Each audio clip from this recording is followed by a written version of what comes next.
hindi masasagot yung problema natin sa mga flood control project doon sa simpleng paggisa doon sa mga contractor. It has to go beyond that. The direction of the investigation in the Senate should go beyond that.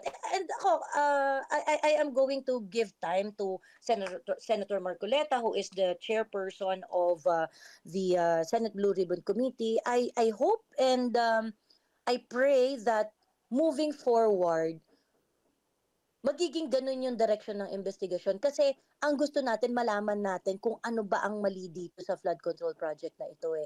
This is not just a building issue. This is a policy issue which the Senate of the Philippines should tackle.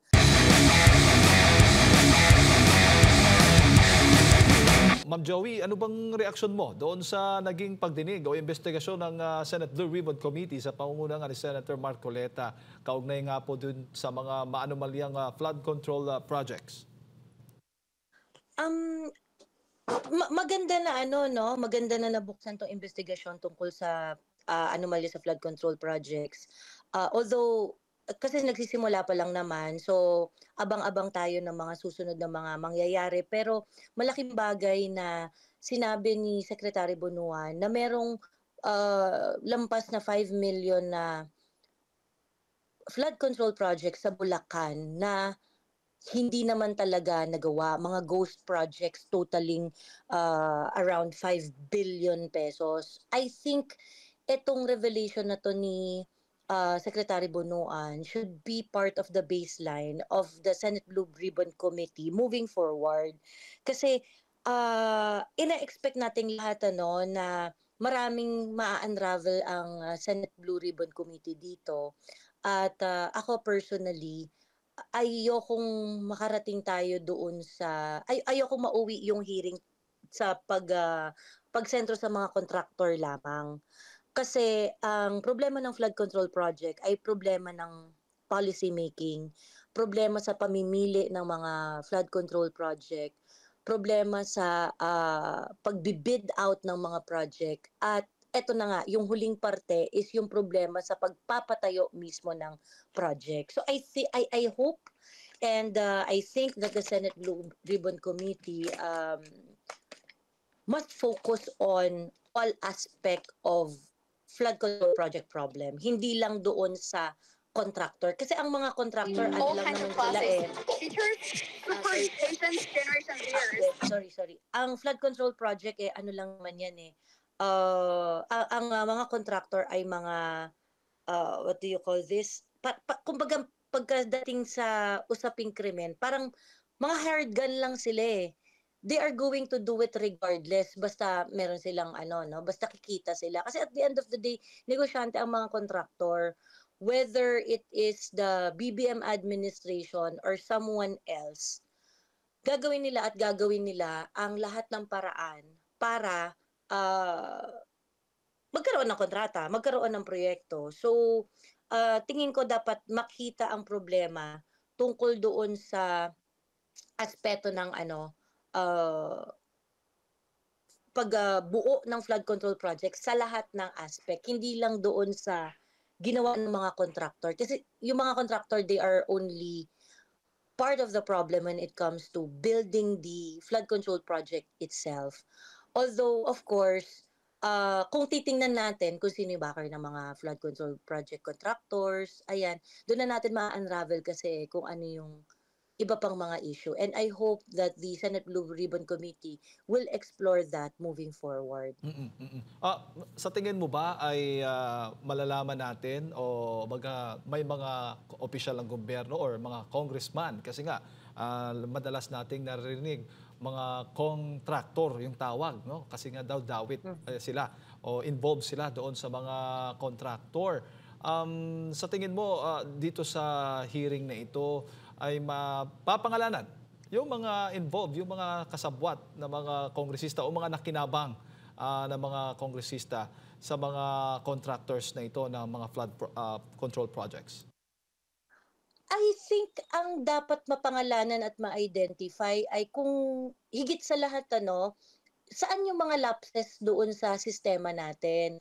Kasi habang nanonood nga ako ng hearing Sir J. Sir Admar habang nakikinig ako nung meeting, at yung ibang yung hearing din kasi meron ginagawang hearing ang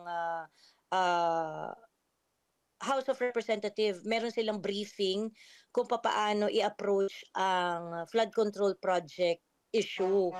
And isa sa mga napansin ko na narinig ko na isa sa mga narinig ko na explanation ng isang kongresista, ina-absolve niya yung mga legislator sa pagpili ng project pagpili ng mga flood control project. At napansin ko dito, na-mention niya na ang flood control project supposedly ay dumadaan sa mga development council. So it prompted me to look further, no, to dig deeper.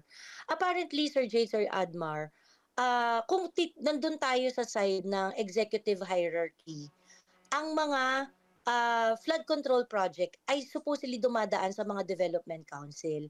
Merong development council ang ating executive hierarchy from as low as the barangay level. At ang kanilang trabaho ay i-identify kung ano ang mga project, ano ang mga proyekto na kailangan ng kanilang barangay in order to manage their development and to to target kung ano ba talaga kailangan ng kanilang lokalidad. And it makes so much sense sa policy level point of view. It makes so much sense na yung mga lokalidad, yung mga local leaders talaga, sila dapat ang mag-identify kung ano ang kailangan nila, ano ang mga proyekto na kailangan nyo ng budget, at ito ang ipasa ninyo doon sa hierarchy ng executive leadership hanggang sa makarating ito sa presidente. And meron tayong tinatawag na Barangay Development Council, local development council, which may be a city development council or municipal development council. Meron rin tayong provincial development council.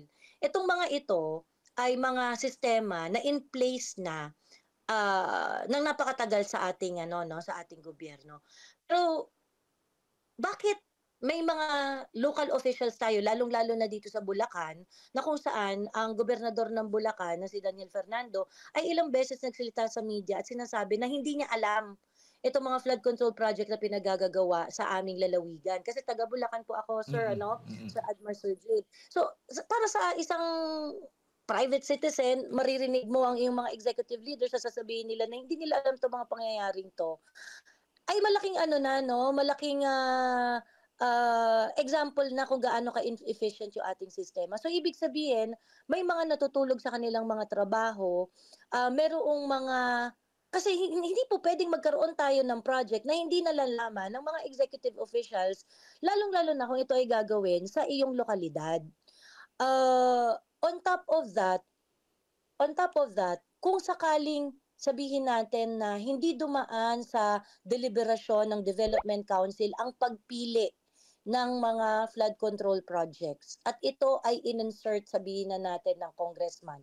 For some reason, siya lang yung nag-decide, sinabi niya, ay hindi, gawin natin yung flood control project dito sa bayan ng, for example, sa bayan ng Kalumpit, ganyan. Kung sino man ang congressman na nag-isip na ipasok yung proyekto na yan should stand up and defend that project. And kagaya nga ng sabi ko, kapag kasi ang usapan dinala natin dun sa bakit nakakuha ng lisensya yan, bakit 250 lang naman ang paid up capital ninyo, ganyan ganyan. Those are not really addressing the problem of having a faulty flood control project or having ghost projects. Hindi 'yun ang hindi masasagot yung problema natin sa mga flood control project doon sa simpleng paggisa doon sa mga contractor. It has to go beyond that. The direction of the investigation in the Senate should go beyond that. And ako, I am going to give time to Senator Marcoleta, who is the chairperson of the Senate Blue Ribbon Committee. I hope and I pray that moving forward, magiging ganun yung direction ng investigasyon kasi ang gusto natin malaman natin kung ano ba ang mali dito sa flood control project na ito eh. This is not just a building issue. Mm. This is a policy issue which the Senate of the Philippines should tackle. Uh, Alam naman nating lahat ang problema sa flood control project. The reason why pinag-divide yan ng mga legislator natin. Kasi nga, ang flood control project, pagka tinayo mo yan, napakadaling gumawa ng excuse. 2 years, 3 years, mag-antay ka lang ng bagyo na dadaan dun sa lokalidad na yon. You declare that the flood control project was taken over by a catastrophe, by a natural catastrophe. Written off na yan sa libro ng sa libro ng audit eh. Mm. Opo, opo. I-declare it fully paid, pagkatapos yun na siya, bayaran mo na ng buo. Pagkatapos hindi mo na kailangan na managot kung nakumpleto yung project o hindi. Kasi you just have to wait for one typhoon at i-write off na yan sa libro ng whoever wherever the fund came from, na i-write off na nila yan na sira na siya. Opo, opo. Napakaraming issue. Totoo po yun, Ma'am Joey. Kasi bukod nga doon sa mga sinasabi natin na may mga congressman daw o mga senador na kasabwat ng mga kontraktor, yung sistema nga. Kasi nga kahapon, di ba, na pag-alaman din na wala palang feasibility study. Yung kababayan po ninyong si Senator Joel Villanueva ay na pag-alaman niya nga yan, uminit nga yung ulo niya kahapon sa hearing dahil nga napag-alaman na walang feasibility study ang ilan nga sa mga flood control projects ng bansa. At hindi lamang yun lang ang unang pagkakataon na nagkakaroon ng mga pagdinig patungkol sa issue ng baha. Kasi nagpalabas nga siya ng maraming video ng kanyang mga naging hearing patungkol sa issue ng DPWH, particular na dito sa mga pagbaha na nangyayari sa bansa. Matagal na ang issue na to, pero until now, ito pa rin ang pinag-uusapan natin. May issue din ng mga ghost projects. May issue din ng mga contractor kung lihiti mo ba sila o hindi. So marami pong matatamaan pagdating po dito, Ma'am Joey. It boils down doon naman sa talagang sino ba ang accountable at responsible agency na dapat nakatutok po nito. Correct. And I think yung blurry lines between the executive hierarchy and the legislators, yun yung dapat na i-explore. Kasi ang justification ng bawat proyekto ay dapat manggaling sa executive. So kung walang alam ang executive at merong ang executive leader, wala siyang idea kung bakit nagkaroon ng flood control project dyan. Kunwari, ang example natin si Daniel Fernando dito sa Bulacan. Ang claim niya maraming mga flood control project dito sa Bulacan na wala siyang alam.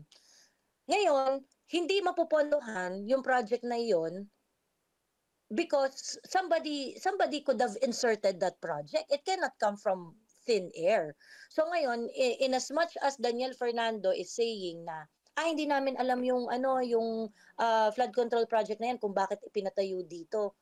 So, sino ang nagpasok niyan sa kamera? Bakit na-budgetan yan? At the end of the day, yung feasibility study, yung sinasabi nga ni Senator Win Gatchalian, na kapwa ko rin Bulakenyo, na may mga project na walang feasibility study. At the end of the day, ang hinahanap natin dyan, justification eh. Kasi you're going to use the money, the public funds to build that project. Feasibility study is one justification that you can use na worthy na pondohan yung proyekto na yan. Maaaring merong ibang mga source ng justification, no? Like for example, yung deliberation ng Development Council na namili ng proyekto na yan.